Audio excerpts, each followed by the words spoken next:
Hello, my name is Alicia Paz. I'm a DBT therapist out in Portland, Oregon. Welcome to my channel. Feel free to like and subscribe. I'm going to try to put more content on here beyond just skill videos, but questions and other things, mental health and DBT related. So feel free to follow for more coming in 2021. I've been teaching DBT for almost 8 years now, 8 years in March 2021. And I am well versed in DBT skills. I teach DBT online. Feel free to check out my website for self-paced courses, DBT skills coaching, or live DBT sessions. So I saw this kind of trend of using tier maker and categorizing DBT skills and thought this would be fun. I'll go through the ranking as well as some of the skills. I'm not covering all the DBT skills. If you're familiar with DBT, that book is like 400 pages. There's also other books with other skills. So these are some of the DBT skills. I would consider these the more kind of primary or well-known skills. So if you don't see a skill here, it's because I didn't want to make an hour-long video. So before we get into the ranking, I just want to say this is supposed to be a lighthearted video. I've been teaching DBT for 8 years. I learned it in grad school 10 years ago. I take mental health very seriously. This is meant to be a little bit of what I've experienced and what others experienced, including students of mine in DBT, kind of opinion on DBT. So I have mad respect for Marsha Linehan and DBT, and I thought this would be kind of a fun, lighthearted thing. I think if you've done DBT, you might find this funny and pretty lighthearted as well. So I hope this comes across as the way it was intended, which is just to be a really kind of lighthearted look at some of the DBT skills. So let's go to the ranking. Number 1 in the red is everything but the bagel seasoning. These are skills that really can be used in almost every situation, skills that I recommend frequently when doing DBT skills coaching, and are just a little bit of like a catch-all and often really basic DBT skills. I used this before. DBT was cool is the category for items that you might have already known long before learning DBT, that you're like, oh, I already do this. Oh, this is something that I've been using for years to help me. So I used this before. DBT was cool. The middle one is This is Deep, and This is Deep is an ode to kind of back in the day where somebody would say something that seemed slightly philosophical and everyone would be like, that's deep, that's really deep. And sometimes it was deep and sometimes it was just more thought-provoking than anything. So this is deep, or things that maybe involve journaling or are skills that might take journaling, lots of workbook pages, and might delve a little bit deeper than some of the others. How is this an acronym might be my favorite category. It's going to be hard to not put everything in there to some extent. And it is, as you will learn, that DBT uses some interesting acronyms. We often think of acronyms, at least here in the US. In English, the first letter of each word is the acronym. And in DBT, that gets turned on its head and isn't always true. Sometimes as I'm writing out the skill, I'm even capitalizing the second letter in and thinking like, why, what is this? So I always tell people try not to focus too much on the acronym, but instead the word. So how is this an acronym? I also find that some of the acronyms that don't follow standard acronym form are really difficult for some people who really struggle with perfectionism, and they find it really challenging to even get past that part. And then the last one is why you got to make things so complicated. These are skills that people find complex, that maybe even the way that they're sort of created or worded is not that easy to understand, that often are confusing. And I have spent entire 90-minute sessions going over one skill, and later on, students also ended it and said in private sessions, like, can we do that again? Because the second I walked out the door, I was also like, what is this? This is really confusing still. So that is the ranking from everything but the bagel seasoning all the way down to why you got to make things so complicated, which is also an ode to an Avril Lavigne song because I'm an older millennial. So we will start with the mindfulness skills as we go through this. So I will start with the core skill of wise mind. I won't be diving in too much into explaining the skills because that would get really long and probably not be very interesting. If you already know DBT, this will kind of be more suited to you anyway. So we're going to wise mind. Wise mind is definitely in everything but the bagel seasoning. I think almost any time somebody comes to me for DBT skills coaching, I can't imagine not mentioning wise mind. I pretty much go to wise mind, even if there's other skills to follow. Almost every time that I interact with a student one-on-one. The other mindfulness skill, we are going to the how skills, which is the observe, describe, participate. I will also put that as in everything bagel seasoning. It's something I suggest really often. It's something that I also find people find easier. I'm not going to say easy because I don't think DBT is necessarily easy for most people. It's definitely challenging, but easier than a lot of other skills. So I will also include the how skills. Once again, we're not going over every single DBT skill because I feel like I watched a bunch of these videos and some of them are like an hour long. We're not going there. So moving on in order, we're going to the next module, which is emotion regulation. And we will start with building mastery. I will say that I used this before DBT was cool. So in short, building mastery. So moving through, we're going to go to ACCEPS, ACCEPTS. And although this is an acronym, it's an acronym that actually does line up pretty well. Maybe just in comparison to some of the other skills. So this will not be how is this an acronym, but accepts is about activities, contributing, comparisons, emotions, pushing away thoughts and sensations. I'm going to put this why you got to make things so complicated, really because it's just a long acronym.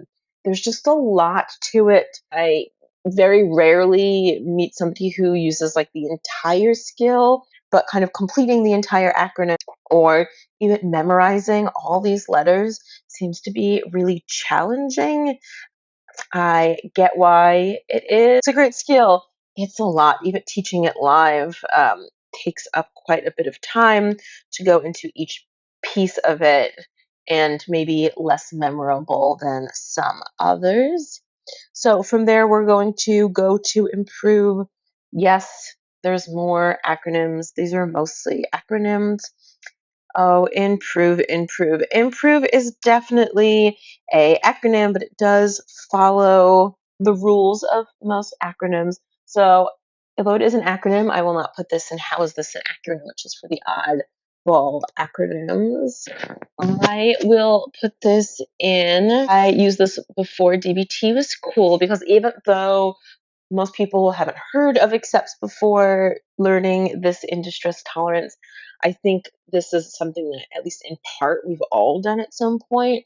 So if you were in a distressing or uncomfortable situation, you're imagining being in a different situation. It includes prayer, it includes relaxation, it includes taking a vacation and exiting the situation for a while, and cheerleading statements under the E for encouragement. I think to some degree, most people at some point do some of this, maybe effectively or not, but to some degree, I think everybody has used some of these skills in their own life. So that will be under accepts is now in. I used this before. DBT was cool. I like those kinds of skills too. I think they're easy to remember and they make people feel like they are, doing well and being successful. So we will go to tip. I'm going to put tip under why you got to make things so complicated. People often refer to as the ice water skill. So it is, once again, an acronym, but slightly easier than others. TIP is temperature, intense exercise, paced breathing, paired with muscle relaxation. The key component in TIP that people often remember is it's about putting your face in a bucket or a bowl of ice water, kind of jarring yourself in some ways out of feeling, maybe an emotional mind, kind of changing your focus to some degree. Then also intense exercise. So, randomly start doing some push-ups or jumping jacks out of nowhere. Then start pacing your breathing and slowing it down immediately after. And then the last one is paired muscle relaxation. So starting to do a muscle relaxation, noticing how it feels in your body. Once again, a great skill. This is maybe the skill that people want to use because it's good. It sounds great, especially the the temperature one, really beneficial. I think the last time I discussed tip with somebody, setting up and getting ice and getting a bowl and getting the water and then pulling their hair back, unless you're okay with having cold, wet hair, and then putting it, and then it made a mess, and then it was just not really the most useful skill. There also is some other ways of doing it, like getting a giant gallon-sized Ziploc bag and then keeping it in your freezer so you're making less of a mess. But as a whole, there's few situations that I think people are in outside their home where they're able to access the skill. So I would consider this a why you got to make things so complicated, intense exercise after the ice water thing is a little odd for a lot of people. Once again, complicated, maybe not the most useful or easy to use, memorable skill for sure. Next, we go to I used this before, it was cool, although it could probably also go into everything but the bagel seasoning, and that is self soothing with the five senses. I actually talked about the skill last night in a live DBT group that I run online, and I think we all have used this at some point. People in the group talked about that they already kind of use incense at times. I like candles, tasting peppermint, keeping something tactile in your hands is something that I do often if I'm nervous or if I'm even doing live group, I'm fidgeting with something in my hands. It could be like putty or something small. I find it pretty helpful in order to focus or get some of jitters out on things. So I would say that is I use this before it was school skill. I am moving to what I think might be the hardest skill. I'll put this under this is deep. It is radically accepts. It is a skill about accepting everything without judgment in the moment. It is probably, I think, like the most life-changing skill.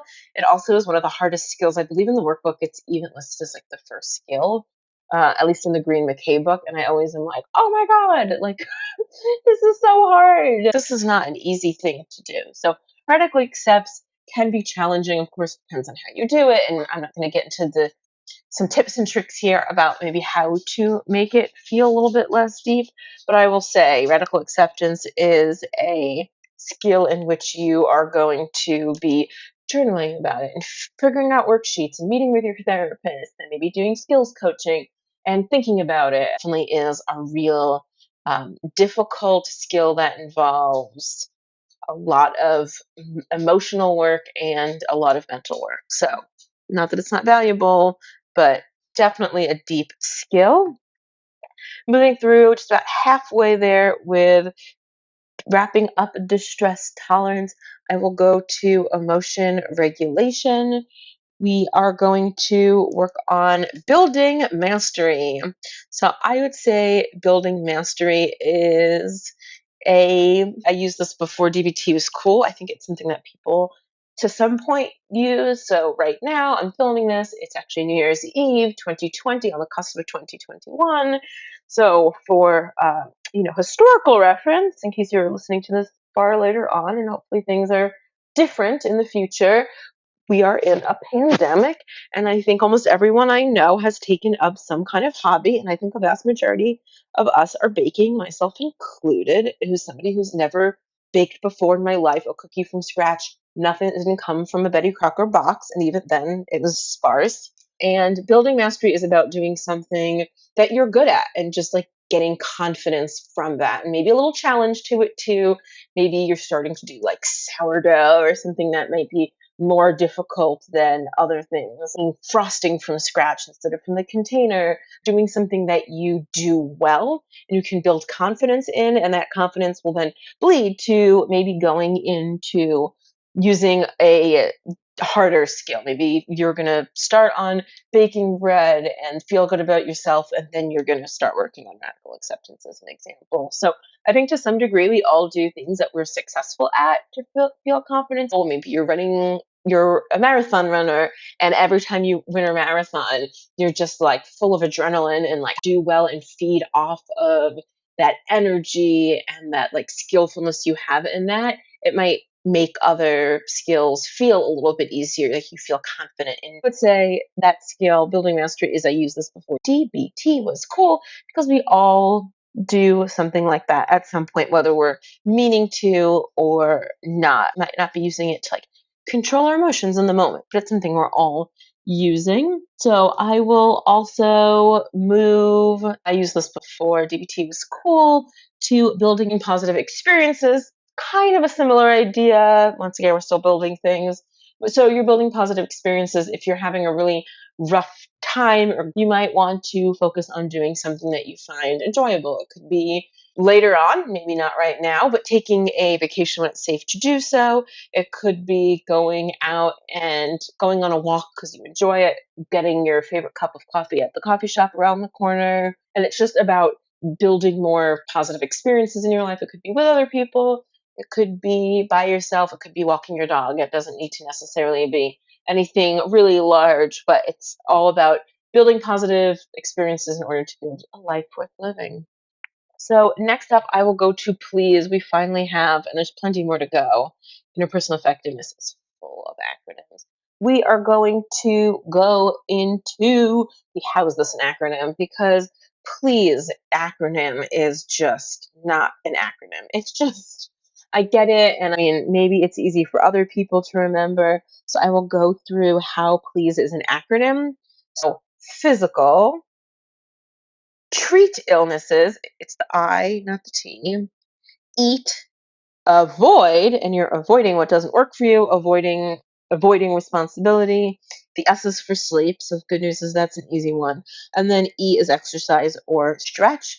I often find that people that like treat illnesses, the physical illness is like two separate things, befuddles the brain. This is not how acronyms typically work, and it befuddles the mind for sure. So wrapping up, we're going to opposite to emotion. I will say this is deep. It's kind of a harder skill, I think, for a lot of people. In short, it's about doing the opposite of what your emotional mind is telling you. If your emotional mind is saying it's 12:30, stay in bed, don't get out of bed, avoid going grocery shopping, avoid eating, you haven't taken a shower in 3 days, who cares about the doctor's appointment, turn the covers back over your face and go back to bed. It's kind of an extreme example, but if that is something that you're experiencing in the moment, your emotional mind is telling you that opposite of emotion is about doing the opposite. It doesn't need to be that you're then running a marathon or you're like competing in some beauty contest. And it might just be that you are like getting out of bed and putting clean pajamas on. It might mean that you're going to take a shower, but washing your hair, could wait for another day. So it doesn't need to be all or nothing thing either, but it's just about that you're doing the opposite of what your emotional mind wants you to do in that moment. Nothing kind of too big necessarily, but just choosing an opposite action. You don't want to socialize and see people, and you also haven't seen people, for 6 months, and then maybe they're sending less and less invites to see you, and you're starting to get maybe feel or are pushed away by friends. It might be time to accept that invitation to go out with some friends for coffee, or right now have a Zoom meeting with friends, even though you're not completely sold on it right now and it's not what your emotional mind is telling you to do. Might be a good idea to do it. So I think that this is really hard for a lot of people, especially people who struggle with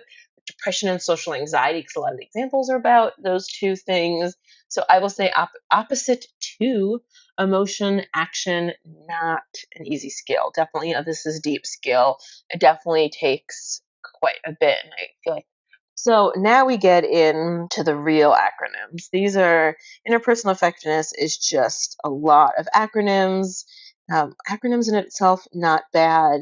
DBT acronyms, not bad, just weird. So even though this is a slightly weird acronym because the M is stay mindful, for Dear Man, I am actually going to put it in why do you gotta go make things so complicated? I think, once again, these are all good skills. Dear Man, as an interpersonal effectiveness skill, interpersonal effectiveness related, is also an everything but the bagel skill for that particular module. I recommend it a lot. It's a great skill. I think it also takes a lot of practice. Acronyms are chock full of information. I think Dear Man is just a long acronym, maybe unnecessarily long acronym. Describe, express, assert, reinforce, stay mindful, appear confident, negotiate. I think in the moment of having an interpersonal situation or interaction, whether it is effective or maybe it's a really difficult interaction you're in, I find that a lot of people need a lot of practice, a lot of role play, which once again is great. Not saying that it's not, but it takes a lot of energy. It takes a lot of planning. It takes a lot of reinforcement, and this is definitely a skill, maybe even a little bit of a this is deep skill. Especially if this is something you struggle with, it's definitely a lot, and it definitely does not come natural at all. So we are going to wrap up the last two skills with fast and also with give. So FAST, also an acronym, useful acronym, but another weird one because it doesn't actually line up with acronyms. I've also seen slight variations of the wording of this to like make it more of an acronym, which kind of cracks me up because it's like other therapists and DBT people are like, okay, this is a little complicated. How can we make it make more sense? I've definitely seen slight variations of this. FAST, F-A-S-T, it is be fair. I feel like I should say it. Be fair. No apologies. Stick to values and be truthful. As you can see, doesn't follow acronyms, just does not follow acronyms. Although I will say as an acronym, the good thing about FAST and GIVE is that it's also a short acronym. So I think it might be a little bit easier than PLEASE and some other acronyms that I've seen in DBT for sure. So that is how is this an acronym? In that if you look at the way acronyms are written, this isn't really an acronym compared to what you mostly see out there. I am also going to throw GIVE into this pool of what acronyms of like what the hell is this acronyms? How is this an acronym? So GIVE is be gentle. Don't worry, I won't do that again. Act interested, validate, use an easy manner. It's an easy skill regarding the fact that it's short and I think easier to remember. So reviewing this DBT group, if we did role play, people were able to look at this a few times, let it float in their brain, and then by the time we got, an hour into group and it was time to role play or about a time where you can use the skill thinking, people were pretty good. People got the skill and they were able to utilize the skill pretty quickly. So it wasn't too complex. It's just a weird acronym. Wrapping this up, these is the very brief version. Once again, there are far more skills than this. So if you see something left out, it was on purpose because this could be any longer than it really is. And it's already probably pretty long. So wrapping it up, everything but the bagel seasoning skills that can be used anywhere, anytime are wise mind and DBT house skills. I used this before it was cooler, skills that you learned or knew of before DBT, which is accept, self-soothing with 5 senses, building mastery, and building positive experiences. This is deep are skills that take a lot more energy, time, emotional labor, might involve journaling or private sessions in order to really grasp these skills and utilize these skills. It is radical accepts and opposite to emotion action. How is this an acronym? Or just the oddball acronyms. I included please, fast, and give. There definitely could be arguments made for others as well. And then why do you gotta make things so complicated? And ode to Avril Lavigne is all about skills that just are complex. They're long or wordy or involve ice and bowls and not the most handy skills. So accepts, tipped, and dear man, just a long skill to remember. So that is my tier maker, and I will save it to the community. So feel free to check it out. Feel free to make your own. Also, tell me in the comments if there are things that you disagree with that maybe you as a DBT provider or student find some of these skills are everything but the bagel skills. Maybe the acronyms to you are simpler than I'm making them out to be. Feel free to sound off in the comments about where you would put these. Let me know if there's any more skills you'd like me to cover if you did want a longer video. I also know a vast majority of the innovative skills, so the skills from Dr. McKay and Dr. Kathy Moonshine as well. So if that's something that you're interested in, feel free to let me know. So this is the ranking of DBT skills.